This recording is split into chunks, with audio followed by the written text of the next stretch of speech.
자폐 아이를 둔 부모님들 아마 이제 너무 많은 정보의 노출로 인해 더 혼란이 오셨거나 왔을 거라고 생각을 해요. 특히 이제 식단 관련해서 영양제 관련해서 누구는 이게 좋다고 하고 누구는 이게 효과가 없었다는 등의 이야기가 난무하고 있는 현 상황에서 오늘은 연구 자료를 바탕으로 한 자폐 아이에게 도움이 되는 대표적인 영양제, 영양소 5가지 살펴보도록 할게요.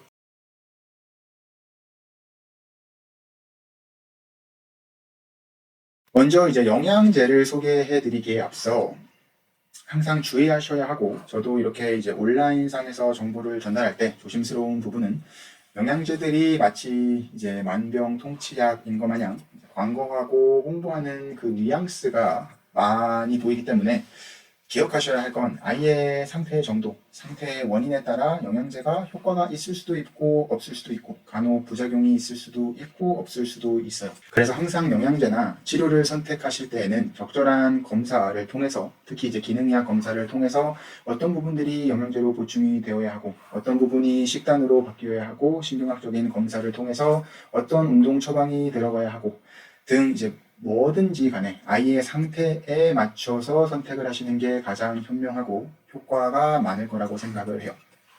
오늘 알려드릴 이 5가지 영양소는 꼭 드세요가 아니에요.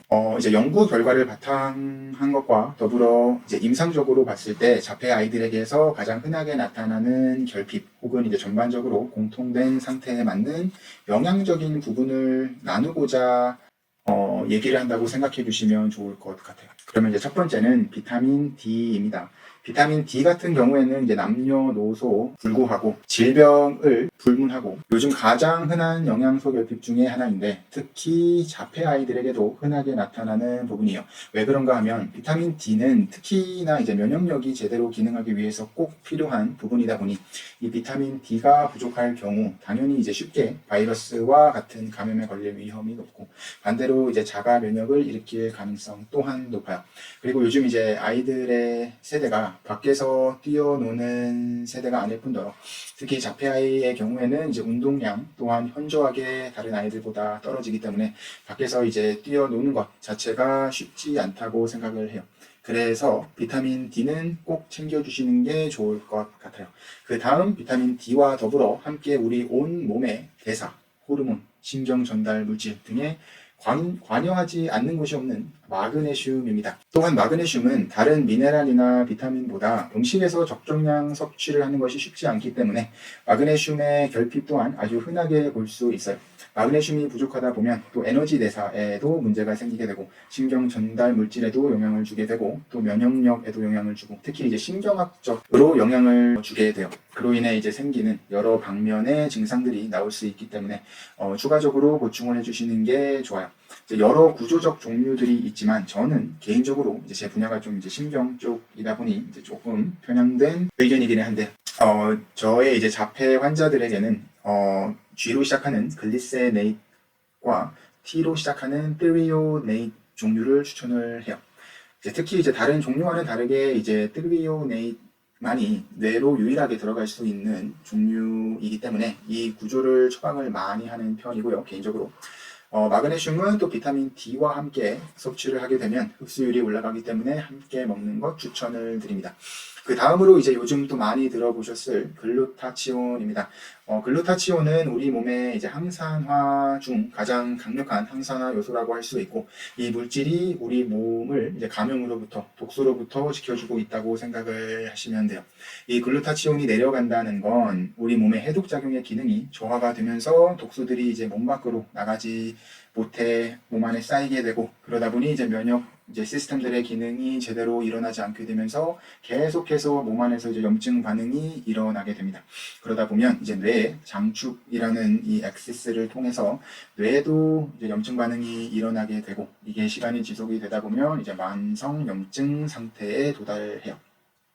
그러면 이제 뇌의 신경세포들이 이 염증으로 인해서 서로 연결하고 있는 힘이 약해지고 또 연결할 수 있는 힘 또한 약해지다 보니 발달 지연의 증상으로 나타나는 거예요. 어느 부분은 너무 많이 연결이 돼 있고 어느 부분은 너무 약한 부분, 너무 약하게 연결이 돼 있는데 거기다가 염증 반응이 많아지게 되면 약해져 있던 부분들이 더 약해지면서 증상으로 나타나는 겁니다. 자, 네 번째는 이제 뇌에 직접적으로 가장 중요한 역할을 하는 DHA입니다. DHA는 이제 오메가3 산의 한 종류이고 뇌에 정말 중요한 역할을 담당하고 있어요.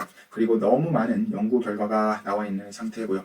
연구 결과들을 살펴보면 이제 DHA는 신경 염증 반응을 줄어들게 하고 이제 인지 능력을 향상시켜주고 또 뇌의 벽을 통과함으로써 또 항염증 효과를 직접적으로 보게끔 도와주는 요소예요. 특히 이제 아이들 뇌 관점에서 볼 때 EPA보다는 DHA가 더 많은 영향을 준다고 나와 있어요. 그러니 이제 아이들에게 주실 때 DH만 들어있는 영양제를 주셔도 되고 아니면 이제 DH 함량이 더 높은 영양제를 추천을 드려요. 오메가3산은 이제 뇌뿐만이 아니라 우리 몸 전반적으로 이제 긍정적인 효과를 가져오기 때문에 뭐 생선이나 혹은 이제 좋은 동물성 지방을 많이 먹지 않는다면 꼭 챙겨주시기를 추천합니다.